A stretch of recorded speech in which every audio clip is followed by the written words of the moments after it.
Good morning, everyone, and welcome. Thank you for joining us today as part of our Dion Leadership webinar series. Today, we are talking about the topic of conquering conflict, and I have with me Joe LeDuc, our VP of Coaching and Consulting Services, as well as Steve Dion, our CEO and founder.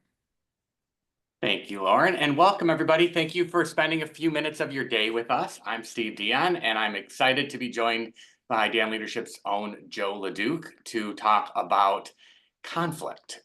When we chose the subject this time, and for those of you that have been on our webinar series, we try to do a webinar, every month or two, fresh topics, and this is a topic that is old and yet important. It is one that organizations never seem to get a handle on, whether it's in what we see in individual leadership coaching, in team development workshops, in group management training programs. Folks being able to master and have conflict conversations is always a challenge. So we decided to take a fresh look at the content that we've had. We wrote an ebook on the subject as well, which Joe will be sharing with you today. And we're excited to have Joe walk you through this content, this model, with the goal of helping you both individually as an individual leader be able to model this yourself and have some tools and techniques, but also think about how you can bring this into the organization. A lot of tumultuous times going on in our world, and people are really looking for ways to have healthy workplaces.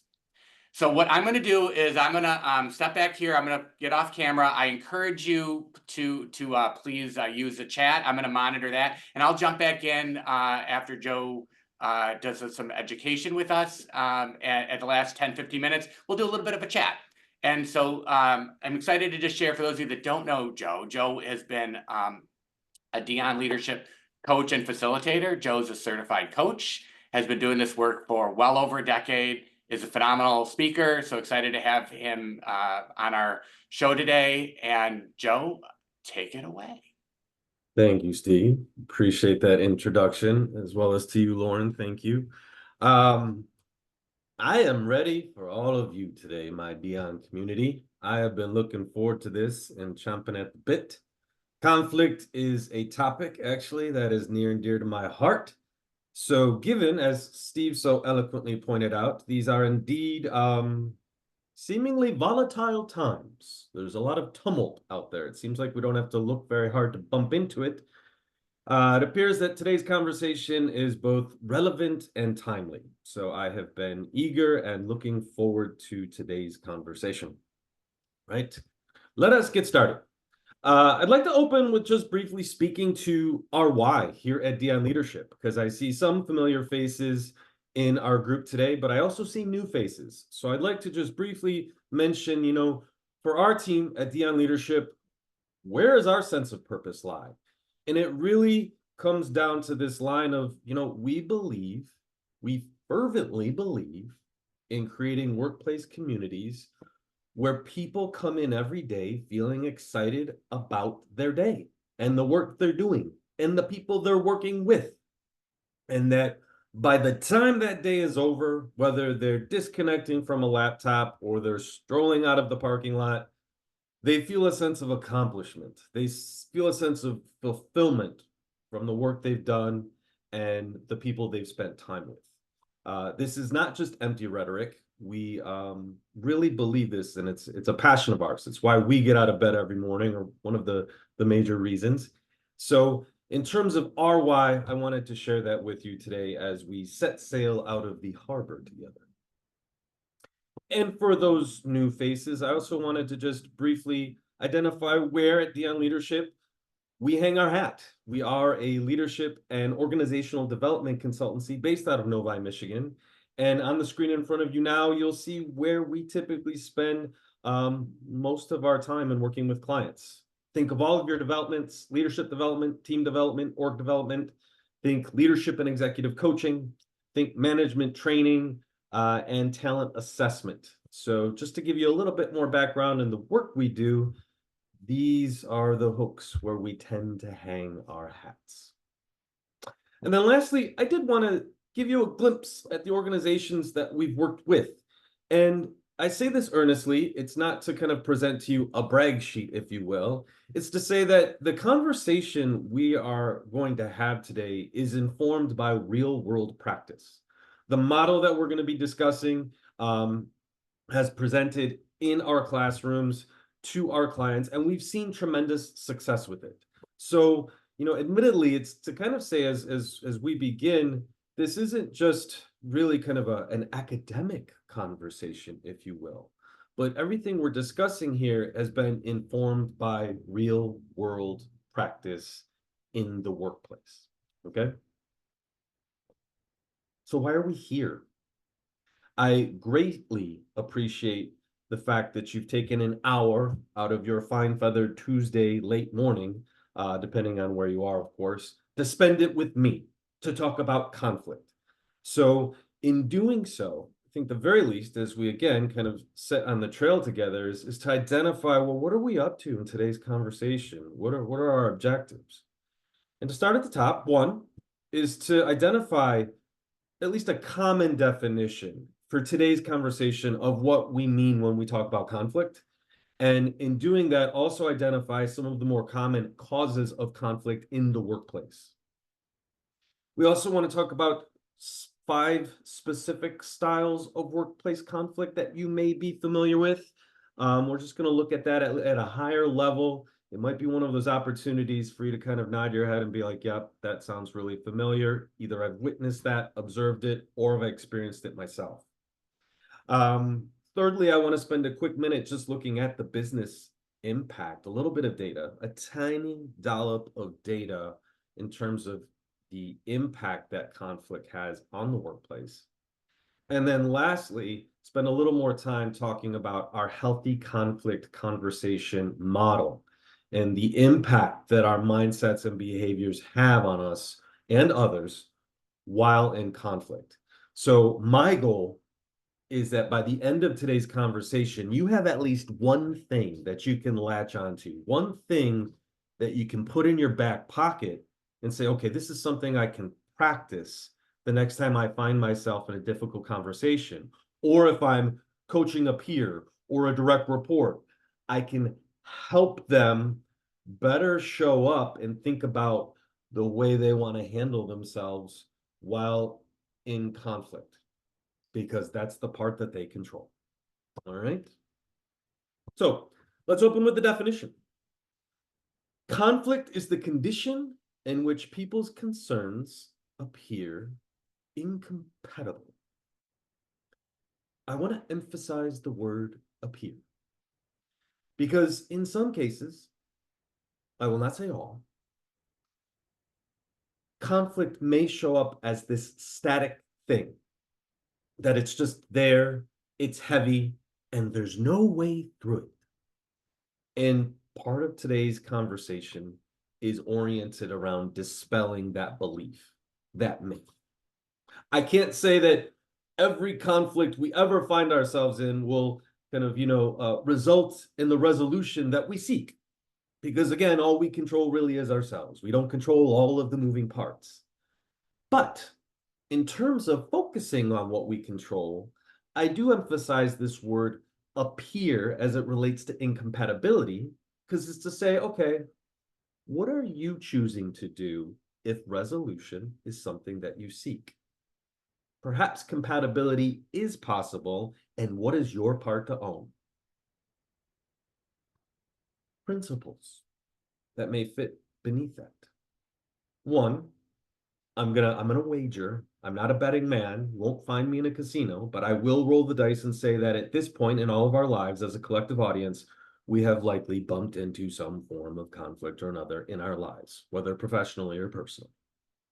So it's to say, okay, it's inevitable. Now, I don't mean that in a foreboding kind of way, in a malevolent way, to say, oh, it's around every corner, lurking, just waiting to pounce. It's more so that it's a part of the human condition. It's an organic kind of ingredient to our lives. It exists on the periodic table. And the idea is that when handled with a certain degree of aplomb and tact, conflict can actually create a dynamic tension that is in service to growth and development. It's also the idea that conflict can actually be neutral. It's not entirely uncommon that when we are immersed in conflict, our mindset, our attitude can shift to very polarizing ends of a spectrum, where it's either good or it's bad, or it's about right and it's about wrong. And I'm not to say that we're throwing our ethical codes out the window or our moral basis. It's not to say that those don't apply. But what I am kind of encouraging you to think about is that what happens when we do look at conflict through a lens of neutrality. That if we just press pause on looking at it as good or bad and say, okay, what's here? And we just allow it to exist as an opportunity to get curious. Just food for thought. It's the idea too that conflict can promote creativity, growth, or it can prevent people from fulfilling their purpose. What matters is how it's handled. That can create the world of difference between those two things. Let us continue. What are some of the common causes of conflict in the workplace? What do we see? And some of these, as I mentioned a few minutes ago, may look familiar to you. Well, in the research that we've done in designing our model, more of the more common causes of conflict include differing needs, goals, values not aligning. Miscommunication is big. That tends to be a very, very popular reason as to why it's like at the very least two distant ships passing in the night, not seeing each other, not registering, not getting along then. Personality clashes, power struggles, warring egos, turf wars, stress, poor stress management, imbalance, heavy workloads, a lack of honesty, openness, trust. I would also include a lack of safety. Oftentimes we need safety to exist in order for trust to flourish. And if safety is in deficit and trust is corroding, that's just a fertile soil for conflict to thrive. And then lastly, what we see is ineffective leadership from the top down and how it just kind of trickles. It navigates through a variety of channels downwards and it becomes divisive. It becomes insidious. It kind of devours from within. Now, when I was putting this together, I said, okay, and I mentioned a moment ago in our research, this was a list of the common causes, but what I did want to give all of you was also a look at the longer list that this came from. Now, this was a controlled study, so to be completely honest with you, I'm a little less concerned with the percentages. This is from, one study, one group, if you will, but I did think it provided us just the broad perspective, just how wide of a spectrum we're looking at from all of the different places that conflict can begin to fester and grow. I named some of those at the top, but really, whether we're talking about, heavy workloads and stress to real a harassment or a bullying kind of behavior or discrimination, like there's not a shortage of reasons for it to thrive in a workplace. So some of these you may look at, and as I said earlier, maybe kind of shaking your head and say, yep, seen that. Yep, that box check that one too. So if it's not surprising, I invite it to say, okay, if it's familiar, what have you done that's worked well? And what have you done that maybe needs a little fine tuning?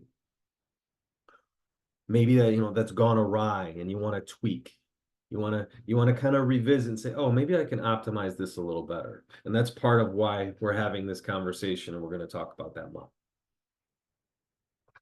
So I also wanted to just briefly look at some of the more common types of conflict in the workplace. And looking at this list, we have interpersonal, we have task-based, we have role, we have resource, and we have value-based. And I thought the best way to kind of present these to you would really just to be to look at some examples. So if we're talking about, interpersonal conflict, well, what can that look like? Well, we have Arvin and Jamie, and their personalities just don't gel. Arvin, he prefers a structured, detail-oriented approach to tasks. Jamie, a little more easy breezy, more flexible, more spontaneous. Their different working styles often lead to misunderstandings, miscommunications, misalignments, and then henceforth disagreements, which creates tension. And if it's not addressed, it continues to mount, it continues to build. So perhaps this is something either you've experienced yourself or you've observed. We also have task-based conflict. So in this example, a project team is divided over the best approach to meet a pending deadline that's coming up quickly. Some members, it's almost like factions form within the team. Some members believe they should focus on quick, short-term solutions, something punchy, right? Let's get a win and get it quickly.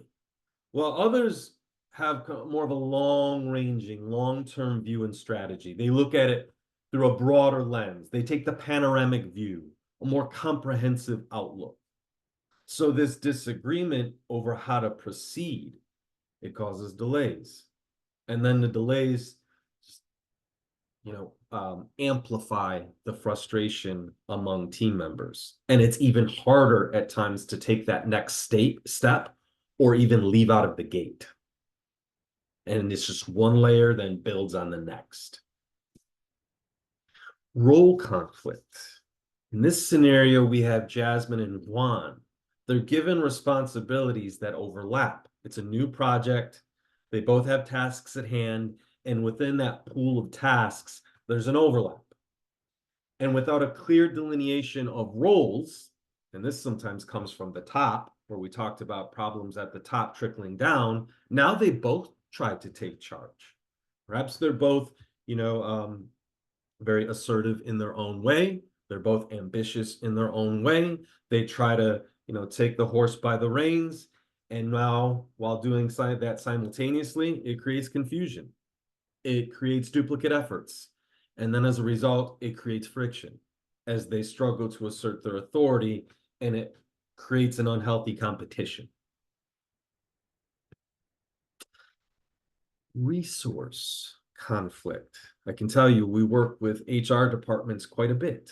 So the topic of resources is not unfamiliar to our conversations. In this particular scenario, we have two departments, marketing and sales. They're both vying for a limited budget to launch their respective initiatives. The competition for financial resources leads to disputes, especially at the top between the department heads. This creates hostility. It creates aggression, in some cases, maybe even unwarranted aggression. And once more, it slows down the decision-making process. It delays things. And the more things get pushed back, the more that tension arises.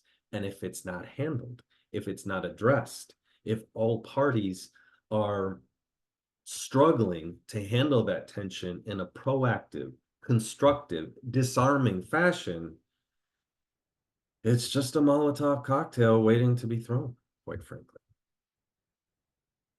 And the last one, value-based conflict. Aisha prioritizes work-life balance.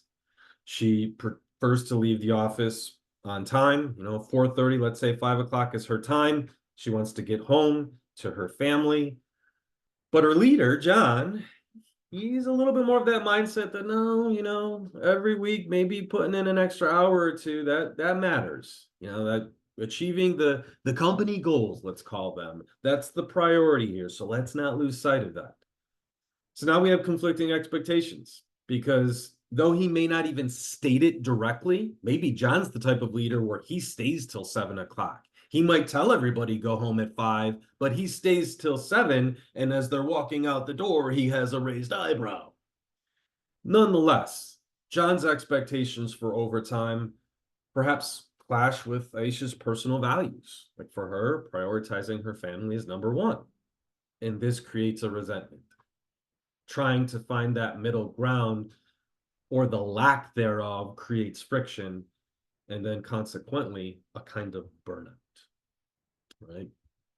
So I wanted to share with you before we go into business impact, just again, in doing our research and working with our clients and formulating this model, these are the types of conflict that we've seen really kind of rearing their heads the most. Once more, it may be something that you've experienced yourself or you've observed, but there's a texture there. I'm going to go out on a limb and say, okay, you've experienced in some capacity. Start thinking about how you handled it or how you observed it being handled. What was good about that? What went well? And maybe where is there room for improvement? As we all know, it's the biggest room in the world. And I wanted to spend a minute on the business impact of workplace conflict. This was pulled out of a report that we had looked at that talked about U.S. employees spending approximately almost 3 hours each week involved in some form of dispute. And when they tallied the numbers on that from a budgetary aspect, that productivity costs came out to about 359 billion, which is not a pocket change, if you will. The middle columns, nearly 2/3 of US workers have experienced incivility at work in the last month. And I would actually take pause here. And to our listeners, to the audience today, I would actually invite you right now to think about your current work experience and where you've seen conflict arise recently, whether it's as recent as this morning, yesterday, in the past week, or past month. I think it would be all the more beneficial if we're going through today's conversation for you to really make it relevant and think about the conflict that may currently exist in your life. I'm certainly not wishing that is the case, but really even what we're talking about today, though we're looking at it through the lens of workplace conflict, it's just as applicable to your personal life too. And I am, in looking at this middle column, kind of asking you and inviting you to think about, okay, where have you seen it or experienced it recently? And how are you going to choose to show up? Because once more, that's where the control lies. And in the third column, in our research, we looked at, it said workers who rate their workplace as uncivil are 3 times more likely to be unsatisfied with their job. And then, as a result, twice as likely to leave their job in the next year. So we see this impact in terms of retention, succession planning, things of this nature. So if we even go through that list, whether it's, productivity, performance, retention, talent development, and succession planning, conflict it infests, right? It just finds its way in. As a water will always find its way, conflict can do the same and find its way into so many places within our workplace culture. And as I said before, really be divisive. And I want to put a disclaimer on that when it's not handled well, because once more, looking at it through the lens of neutrality, depending on the kind of conflict that we're talking about, I want to be clear, the way that it's handled can make the world of difference. Because as I said earlier, conflict can be an opportunity for greater understanding, greater empathy and compassion, and growth and development to flourish rather than to stagnate. So, what do we do? What do we do about this? I've referenced the model a number of times. Let's get into a little bit, because as I said earlier, part of my want in today's conversation is to empower you, to give you something tactical that you can employ, something that you can endorse to really optimize your relationships, whether they be at work or at home, quite frankly. So this is where we get to the healthy conflict model. And it's comprised in really 5 steps, if you will, because the last one kind of circles back to the beginning. It involves analyzing a situation, pausing to do a reality check, examining trust and how from your end you can at least make a concerted effort to cultivate trust, particularly through dialogue. And then how do we move forward? How do all parties align to move forward together? So we're presented with a situation. We examine the mindset that we choose to endorse in how we perceive that situation. That mindset informs our decision-making and the behaviors we commit to drive the outcomes we seek. The outcomes that align with greater understanding and really our values.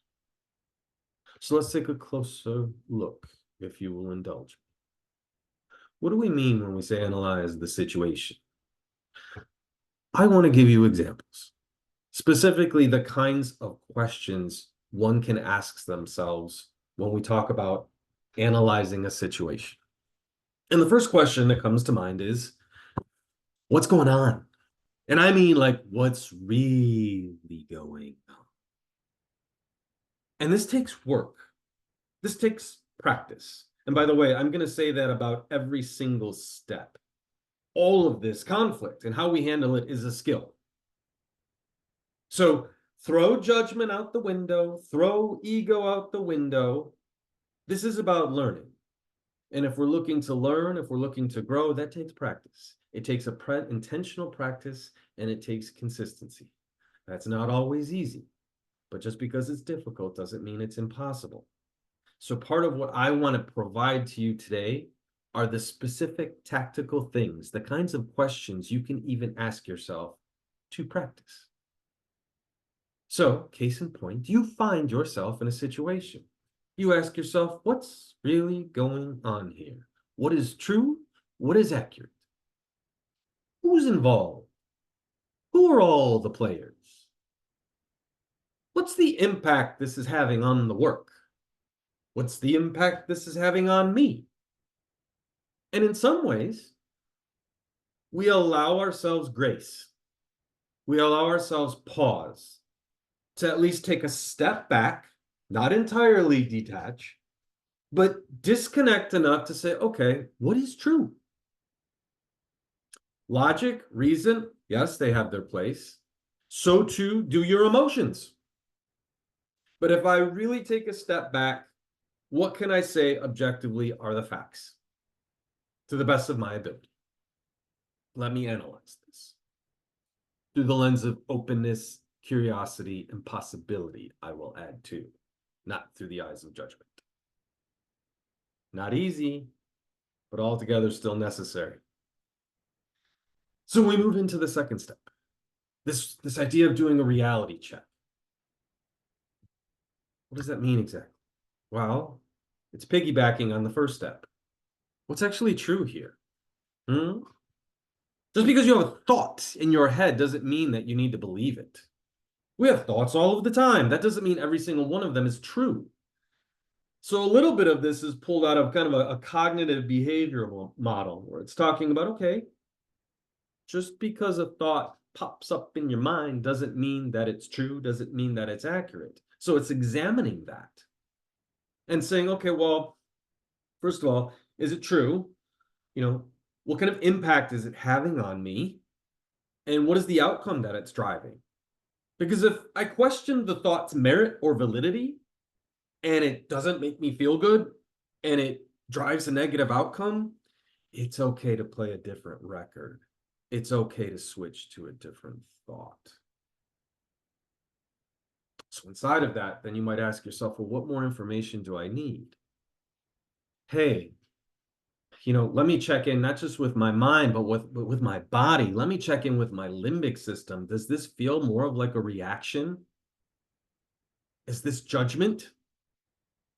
Is this just immediate kind of aggression without allowing myself, again, grace, pause, patience? What does reason look like? What does empathy look like? What does even giving myself a moment to process my emotions, right? Maybe I'm angry, maybe I'm frustrated. A lot of times beneath anger and frustration lie hurt. In sitting with that and saying, okay, what's really here? Before then, I commit to some type of reaction. And also, and this tends to be the challenging part. What are you accountable for? You are 100% responsible for 50% of really all of your relationships. So asking yourself, well, what do I own? What does my 50% look like? It may feel like I'm at an impasse with this other party or parties. And I can't guarantee that it's always going to lead you to the land of milk and honey, because we're talking about dealing with other people and you do not control them, but you control your half. So if it's worth it to you, if the relationship is worth it to you, if the work matters to you, you get to look at your half and say, okay, well, what am I going to own? And perhaps, what am I going to change, if anything? What are the conclusions that you can draw?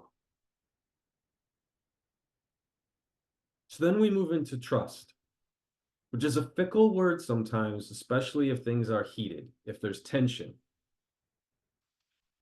And this is where, again, more of the work comes in. And folks, I've said it a couple of times now, it ain't always easy, but it still doesn't mean it isn't necessary.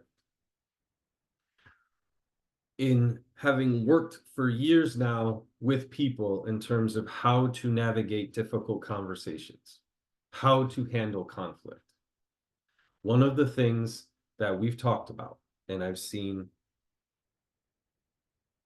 equate to very positive results is to open by asking the other person or parties about their perspective, to invite it, to invite their facts or what they believe to be true, and to listen actively and acknowledge.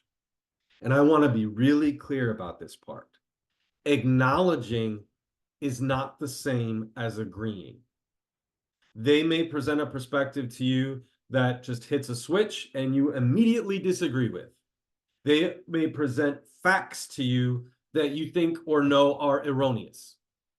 All right. And again, all of this is under the precept that the relationship is worth it to you. The work matters to you.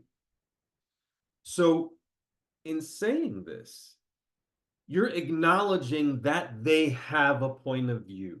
And what that does is it creates visibility. You're creating space for that person or those persons to feel seen and heard.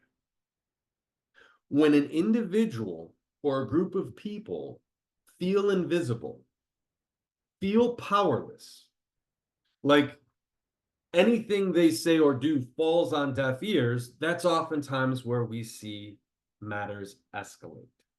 So it's a choice, and everyone has their own choice to make, whatever the stakes may be, to say to yourself, okay, I will create and hold space for them to be visible and heard, and I will acknowledge that. That does not mean that I agree. That does not mean I have to accept it on all terms, but I will acknowledge it in service to trying to find some middle ground with this other person or persons. I'm going to make an earnest effort to try to understand and just create that opportunity and hold it. But it doesn't end there, because you still do have your side. And this is where we do talk about self-advocacy.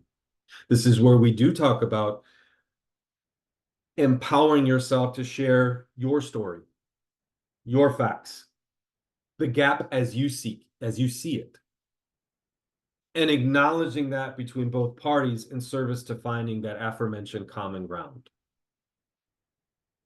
so that you're focused,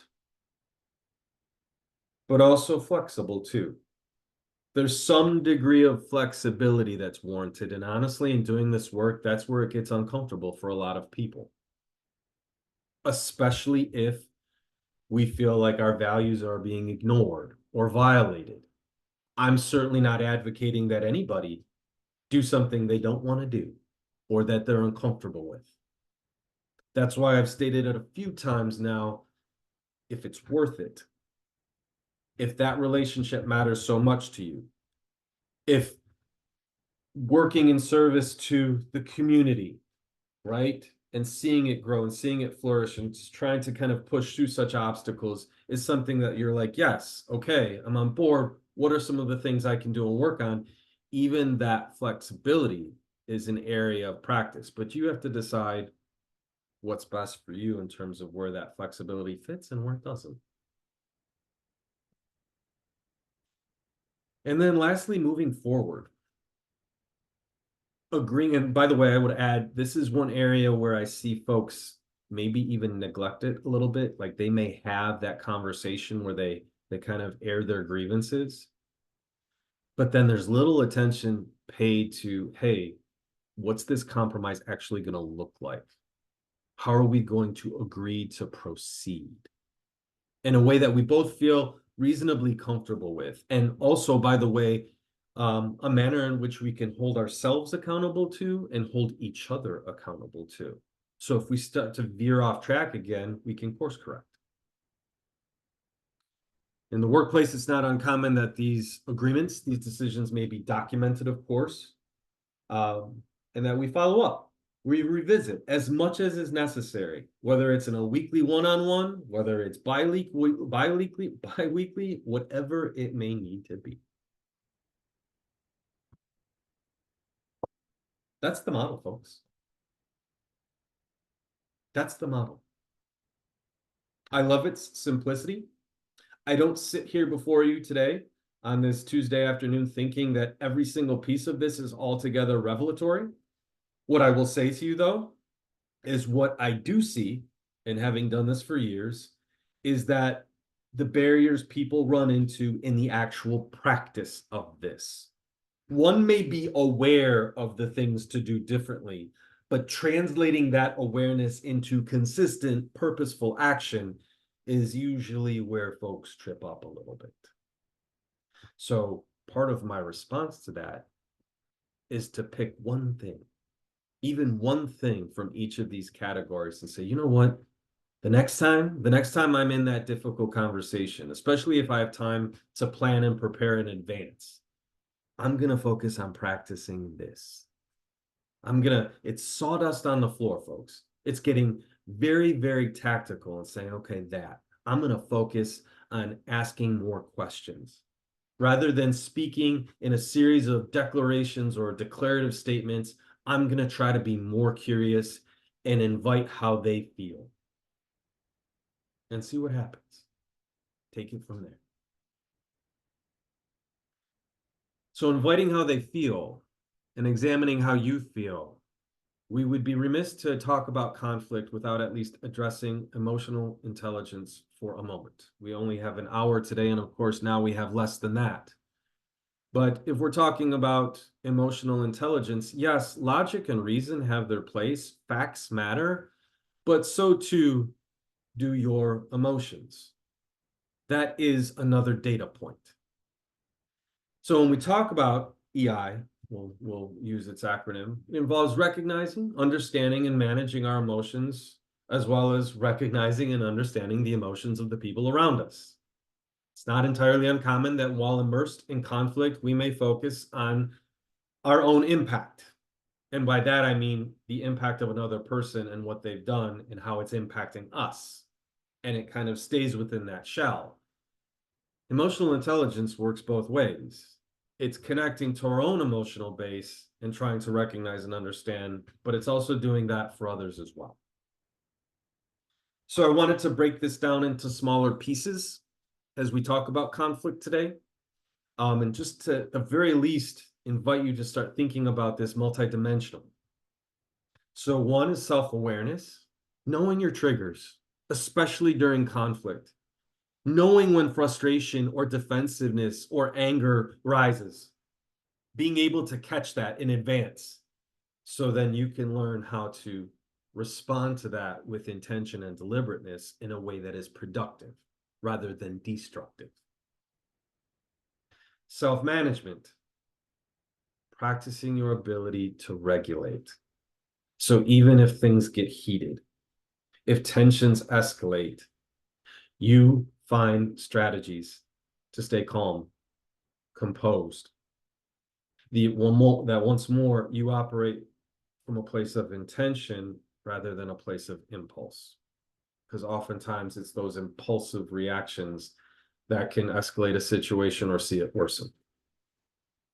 Empathy, your ability to walk the proverbial mile in the other person's shoes and try to understand their feelings and perspectives. This is not always easy.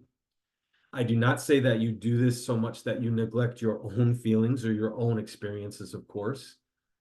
But in the right scenarios, how it's in service to once more finding that middle ground with the other individual or group to say, okay, let me try to understand your perspective a little bit more than I have. Oftentimes, this fosters better communication and improves the likelihood of more mutual understanding. And lastly, I think it's social intelligence. To have an understanding of group dynamics and how to navigate them. When you're attuned to the emotions of everyone involved and being able to kind of take that as a data point and adapt your approach. You understand the context, you understand the subtext. There's greater data there that you're able to tap into, and it's informative. So that, for the third time I'll say this, you can respond with intention and deliberateness. And I moved it. Thought that was the last one, but it's trust, which we've already talked about a little bit today. But building trust is a part of emotional intelligence as well. It's a byproduct of showing respect, engaging in active listening, demonstrating genuine concern, championing empathy, these types of things, curiosity as well, without making a concerted effort to create safety, to grow trust,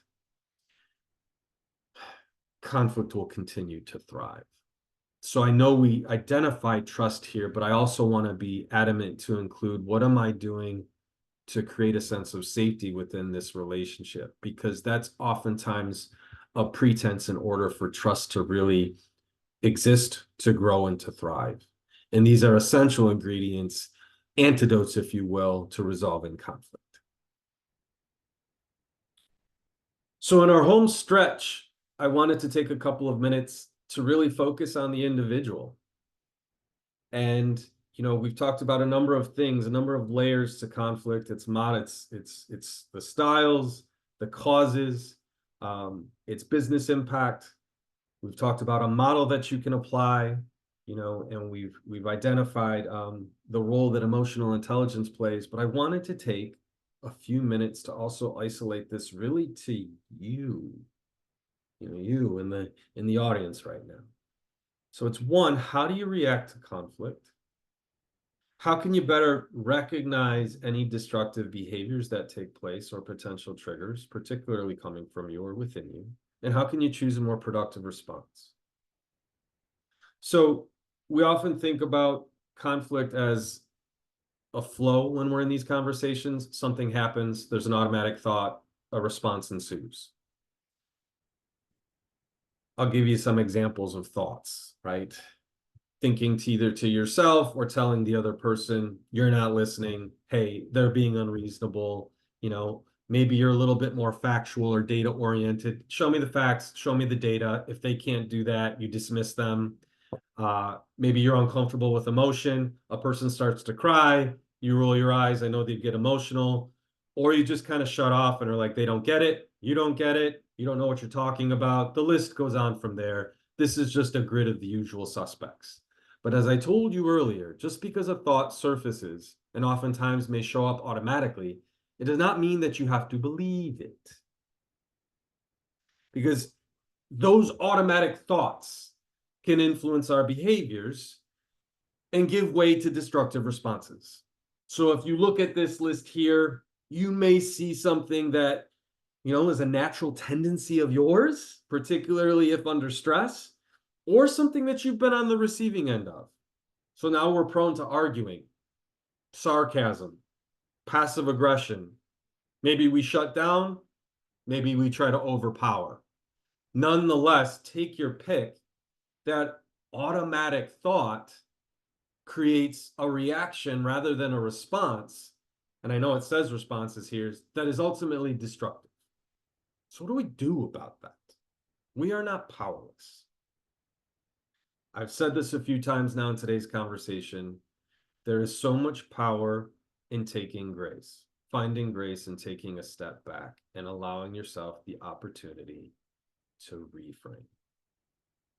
Whether it's 90 seconds, whether you're like, you know what, let's come back to this conversation tomorrow, whether you choose to sleep on it, whether you go for a walk around the block, whether you go and stick your face in the sink and splash some cold water on it, you allow yourself a chance to take a step back and exercise some patience for you to give you what you need to reframe. And I'm going to say it again, respond with intention and deliberation in service to a more productive response. So I say all that. I think it's helpful to identify what makes stepping back difficult for you and having that honest moment with yourself to say, why is that so hard? What gets in the way? And to think about one, however small it needs to be, manageable and doable. What small step you could take to be more successful, to give yourself the time and grace you need to channel calm and poise. Because we want to respond rather than react.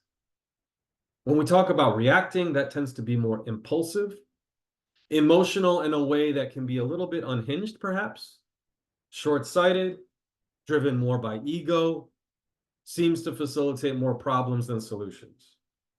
But if I allow myself that grace, that pause, now I come back to it in a more thoughtful, rational manner.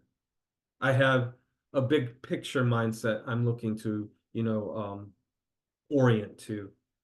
I have more poise, composure, and I'm focused on trying to resolve this in a more constructive fashion. So I've stepped back and I'm allowing myself what I need to reframe. So when we talk about reframing, I'm just revisiting some of the things I've already identified. Is the thought actually true? Am I exaggerating? Am I overreacting? How is it impacting me mentally, emotionally, physically? What's the outcome that it's driving? Am I actually aligned with this outcome?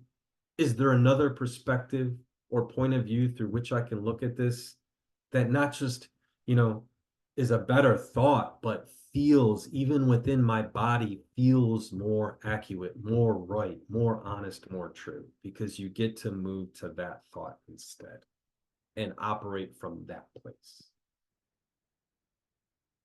I give you an easy example. Someone's automatic thought may be like, hey, this whole situation went south. This person may never even like me again. That tends to be a limited, thought. That's deficit thinking 101. You can pause and reframe. Hey, maybe I did screw this up a little bit, but I think I can make it right. I maybe didn't handle that in all of the ways I could have, but that doesn't mean it's over. Hey, it's natural for people to not always get on. Not unnatural that people don't like others in some cases, right? But it doesn't mean that I have to take that entirely personally. That I have to just move only to anger and that they're angry at me. I mean, these are just examples, but the idea is that you are empowered. You have autonomy. You have agency to choose a record to play that is more in tune with what's healthy for you and the relationship. And it all leads to a productive response. So I wanted to also provide you specific examples of these productive responses.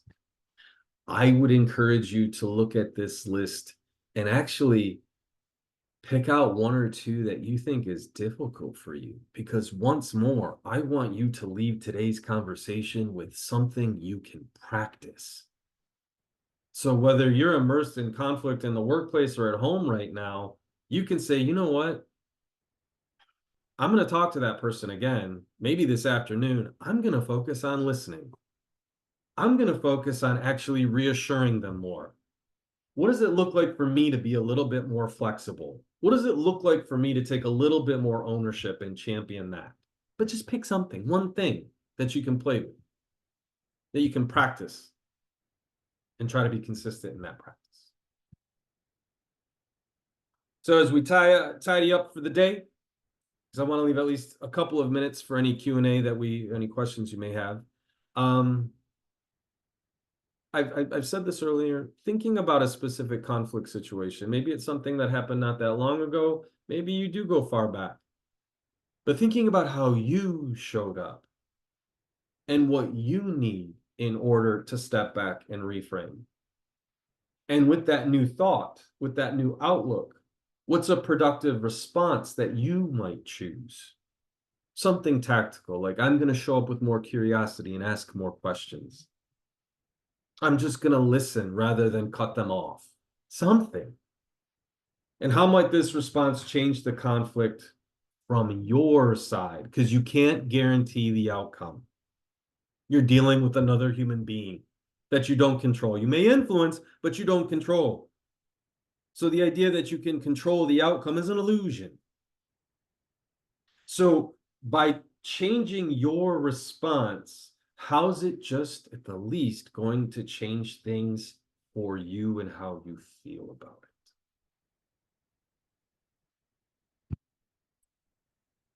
Before I draw to a close, one, as I've said already, this takes practice. It takes time.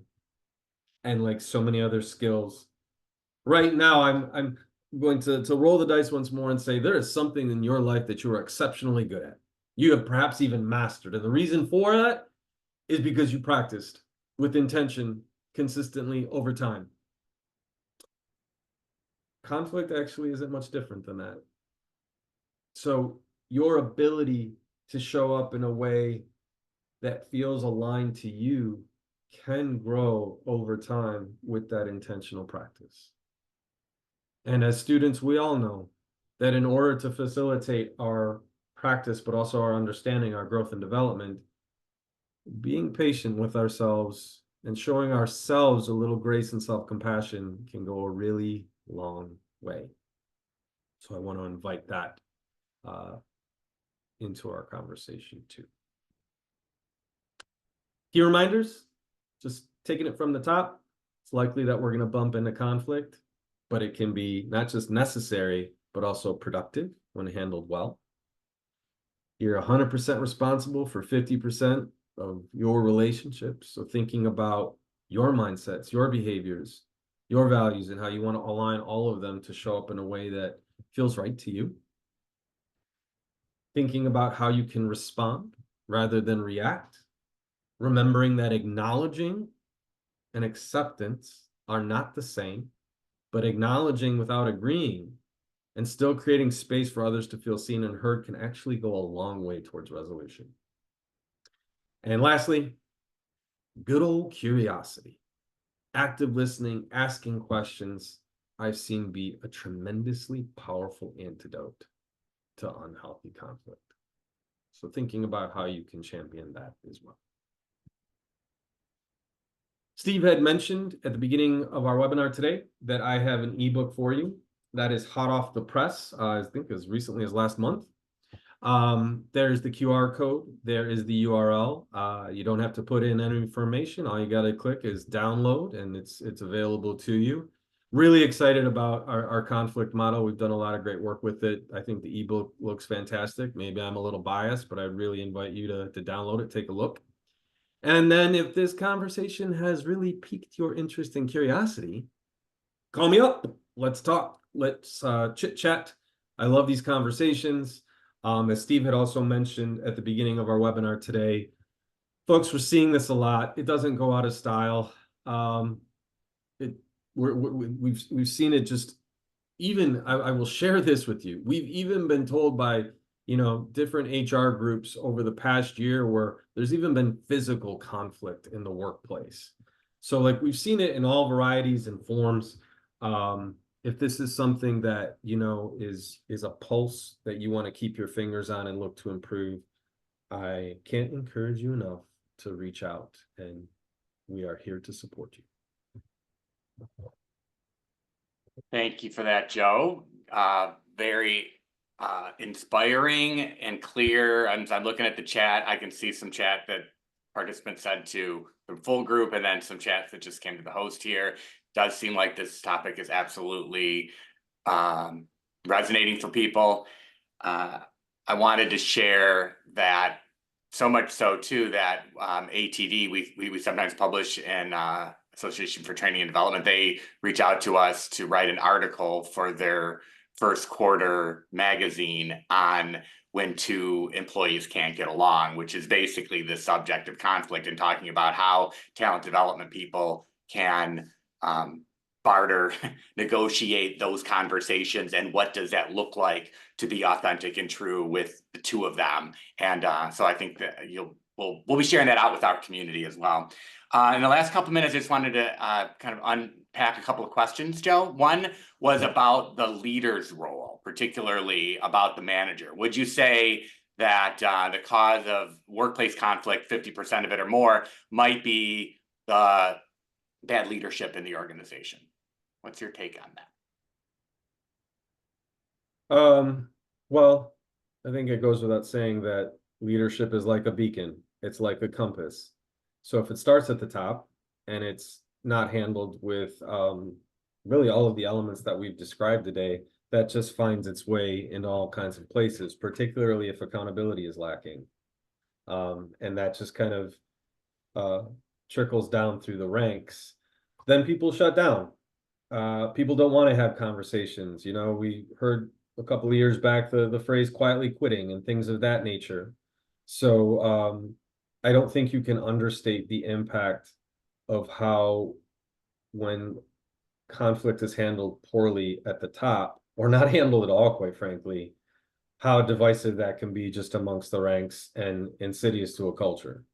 You know, I not as interested, I guess, in trying to identify specific percentages, but Steve, I think you would attest to it too. And in our work, we see it. It's not the most uncommon, and it can certainly be problematic. Yeah, that's exactly what I was going to say too. It's both a combination of some senior leaders do have such a confidence and an ego about them that conflict becomes very aggressive at senior levels. And if people see that, that just says this is okay around here. And alternatively, I think the other piece that I wanted to unpack, which is part of this question as well, is you know, when is it enabling for somebody to like jump in and listen to somebody's story about something versus trying to say, hey, you need to talk to that person and directly have that conflict? Because the role modeling of what we allow people to say behind each other's back for passive aggressive or passive behaviors, I think, is another reason why cultures either get incredibly aggressive or too passive, and they don't find a way to have authentic conversation. Yep. We, really don't have a lot more time to kind of unpack any of those things. I did want to share in the chat, we just put a link to our next webinar. In January, we always open up with a panel discussion from top HR leaders. So we're gonna have a panel of 3 esteemed CHROs from different industries talking about the state of talent and culture in 2025. That is going to be on January 14th at this Tuesday, same time, 11 to 12 Eastern time. If you want to get that on the calendar, please do so. We'll be sending out emails about that as well. I know there was a comment about the ebook and putting this link in the chat.